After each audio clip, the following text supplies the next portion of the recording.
s'engager, parce qu'il s'est vécu beaucoup de belles choses, et Marie-Laurent a beaucoup contribué avec son charisme propre, eh bien, c'est à continuer.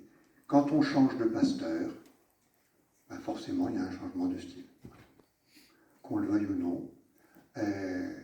Et c'est à la fois toujours douloureux, parce qu'on a vécu des belles choses, et puis en même temps, ben, quelqu'un d'autre apporte autre chose.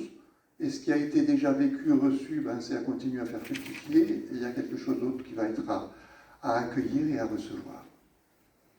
Et donc ça, c'est aussi un vrai défi.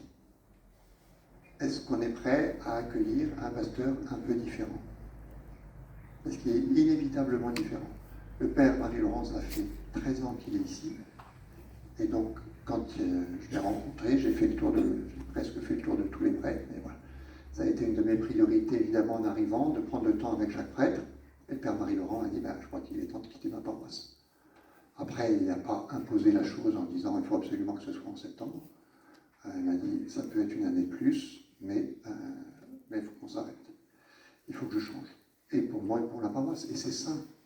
Non, père Marie-Laurent, c'est pas ce que vous m'avez dit. Il me semble que vous avez dit que je me rendais disponible à Oui. ce que vous voulez faire de moi. Parce que moi, je n'ai pas de choix personnel, je veux obéir.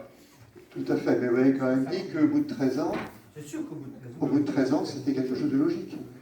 Et effectivement, alors, moi j'aurais aimé attendre un an pour faire une nomination, mais j'avais un certain nombre de nominations à faire qui étaient incontournables.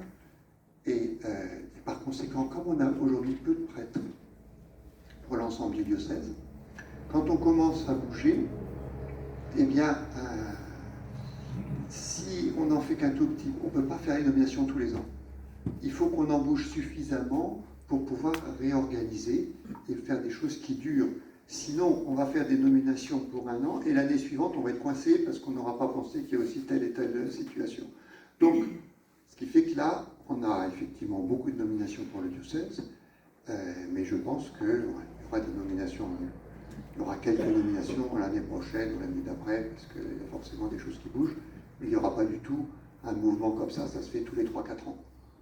Dans le diocèse de Saint-Étienne, tous les 3-4 ans, il y avait un mouvement important de nomination, puis ensuite, voilà. Après, il faut vivre, il faut durer. Hein. Donc voilà un petit peu où on en est.